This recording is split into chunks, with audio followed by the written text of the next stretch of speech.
Jenis KPR berdasarkan suku bunga yang wajib kamu tahu. Kalian tahu nggak sih, setidaknya ada sekitar 4 jenis KPR yang perlu kamu tahu.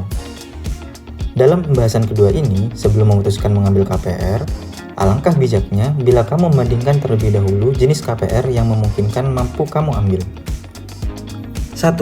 KPR konvensional atau non-subsidi.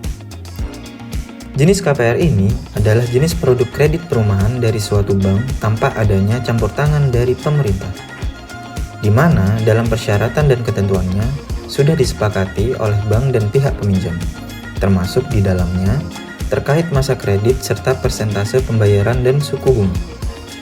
Umumnya, ada 2 jenis suku bunga di dalam KPR konvensional atau non-subsidi ini, yaitu yang pertama, KPR dengan bunga rata atau fixed rate. Jenis suku bunga ini adalah bunga KPR yang tidak akan berubah dalam periode masa hutang yang telah disepakati, walaupun suku bunga bank mengalami kenaikan atau penurunan. Dengan begitu, keuntungan memilih KPR dengan bunga flat adalah angsuranmu akan tetap sama setiap bulannya. Bagi orang yang berpenghasilan tetap, KPR dengan bunga flat ini bisa menjadi pilihan menarik untuk dicoba. Hanya saja, kekurangannya adalah saat suku bunga turun. Yang kedua, KPR dengan suku bunga floating rate atau mengambang. Jenis suku bunga ini adalah bunga KPR yang selalu mengikuti suku bunga di pasaran. Bila suku bunga sedang naik, maka debitur harus membayar cicilan KPR lebih tinggi mengikuti besaran suku bunga yang ditetapkan. Sedangkan, keuntungan bila bunga sedang turun, debitur dapat membayar angsuran dengan cicilan yang lebih rendah. Meski begitu, penurunan suku bunga ini dipengaruhi oleh kondisi ekonomi di suatu negara. Bila negara yang bersangkutan sedang mengalami banyak masalah, maka bisa jadi akan mengalami defisit anggaran negara yang membuat suku bunga menjadi lebih rendah. 2. KPR bersubsidi. KPR bersubsidi memiliki pengertian sebagai produk jenis KPR yang disediakan oleh pemerintah bekerja sama dengan Kementerian Pekerjaan Umum dan Perumahan Rakyat Republik Indonesia. Suku bunga yang ditetapkan oleh KPR bersubsidi ini besarnya mencapai 5% dan bersifat tetap dalam pembayaran angsurannya berdasarkan masa utang, di mana maksimal pelunasan utang hingga 20 tahun. Untuk mengambil jenis KPR bersubsidi ini, kamu harus memiliki uang muka setidaknya 1% dari harga properti tersebut. Meski begitu, untuk mengambil jenis KPR ini tidak mudah loh, sebab diperlukan beberapa verifikasi dan persyaratan yang menunjang agar kamu dapat memiliki rumah bersubsidi.